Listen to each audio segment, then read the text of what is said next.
सूर्य का प्रकाश घने जंगल के आवरण से छनकर आता है क्योंकि अली और अहमद हंसते हैं। उनके नंगे पैर नरम धरती पर नाचते हैं। उनकी हंसी पेड़ों से गूंजती है क्योंकि वे एक दूसरे का पीछा करते हुए जंगल के दिल में और गहराई तक जाते हैं। अचानक एक शिकारी उनके शांत दुनिया में घुस जाता है, एक साहसिक घोषणा के साथ शांति भंग करता है। कल मैंने झील के पास एक बड़ी मछली देखी और आज मैं उसे पकड़ूंगा। शिकारी के शब्द हवा में भारी पड़ते हैं, जो उनसे पहले आए लापरवाह आनंद के विपरीत हैं। चौंककर अली और अहमद जम जाते हैं। शिकारी के अप्रत्याशित रूप से आने से उनका चंचल खेल बाधित हो जाता है। जंगल के हृदय में अली और अहमद दौड़ते हैं।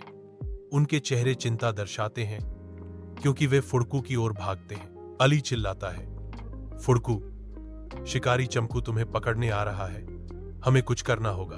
फुड़कू की आंखें दृढ़ संकल्प से चमकती हैं क्योंकि वह जवाब देता है, मैं शिकारी को रोकने के लिए रास्ते में एक जाल बिछाऊंगा। अली और अहमद चिंतित निगाहों का आदान प्रदान करते हैं। फुड़कू के करीब आते ही उनकी गति तेज हो जाती है। फुड़कू जल्दी से एक संकीर्ण जंगल के रास्ते की ओर कूदता है, अपने जाल बिछाने के लिए तैयार। अहमद और अली शांत झील के किनारे पहुंचे। उनकी आवाजें गूंज रही थीं क्योंकि उन्होंने अपने दोस्त को बुलाया। पानी में लहरें उठती हैं और चमकू सूरज की रोशनी में चमकते हुए प्रकट होता है। चमकू तुरंत घोषणा करता है, मैं शिकारी से बच सकता हूं, लेकिन हमें अन्य जानवरों को भी चेतावनी देनी होगी। चमकू की चेतावनी की गंभीरता हवा में भारी है। शांत परिदृश्य के बीच कार्रवाई का आह्वान। जंगल में गहराई में एक शिकारी झील की ओर उद्देश्यपूर्ण ढंग से ट्रैक करता है। उसका सिलहूट घने पत्ते के खिलाफ एक स्पष्ट विपरीत है। अदृश्य खतरा शांत सतह के नीचे छिपा हुआ है क्योंकि शिकारी अनजाने में फुड़ुक द्वारा बिछाए गए एक छिपे हुए जाल की ओर बढ़ता है। पृथ्वी उसे धोखा देती है। एक अचानक हिंसक फंदा उसकी यात्रा को रोकता है क्योंकि वह फुड़ुक के चतुराई से छिपे जाल को ट्रिगर करता है। संतुलन खो गया। शिकारी आगे गिरता है। उसके बोझ का वजन उसकी गिरावट की गति में इजाफा करता है। अपनी गिरावट के बीच भाला उसकी पकड़ से फिसल जाता है। पानी की धुंधली गहराई में खो जाता है। एक बार फिर सन्नाटा छा जाता है जो केवल पानी के कोमल थप्पेड़ों से टूटता है क्योंकि जंगल गिरे हुए शिकारी की दुर्भाग्य पर अपना प्रभुत्व फिर से स्थापित कर लेता है।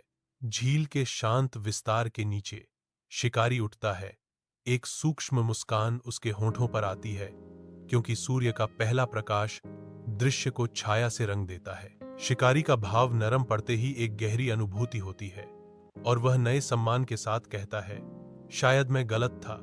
यह मछली तुम्हारी दोस्त है और दोस्त को चोट पहुंचाना सही नहीं है। शिकारी की निगाहें शांत जल पर घूमती हैं। उसके होठों पर एक गंभीर प्रतिज्ञा बनती है क्योंकि वह सभी जीवों की रक्षा करने का वादा करता है। शिकारी ने पुष्टि की। वह फिर कभी किसी जानवर को नुकसान न पहुंचाने का वादा करता है। शांत झील शिकारी के नए संकल्प को दर्शाती है क्योंकि वह उगते सूरज के खिलाफ सिलहूट में खड़ा है जो इस शांत सुबह से हमेशा के लिए बदल गया है। जंगल के दिल में अली, अहमद, फुदकू और चमाकू हंसी और खुशी साझा करते हैं। हवा उनकी बेफिक्र खुशी से कंपन करती है जो घने पत्तों के माध्यम से गूंजती है। अचानक एक गहरा संदेश प्रकट होता है। दोस्ती केवल मनुष्यों के साथ ही नहीं बल्कि जानवरों और प्रकृति के साथ भी बनाए रखनी चाहिए। शब्द हवा में लटकते हैं, उन बंधनों की एक कोमल याद दिलाते हैं जो सभी जीवित चीजों को जोड़ते हैं। उनकी हंसी एक विचारशील चुप्पी में बदल जाती है क्योंकि वे दोस्ती के गहरे अर्थ पर विचार करते हैं।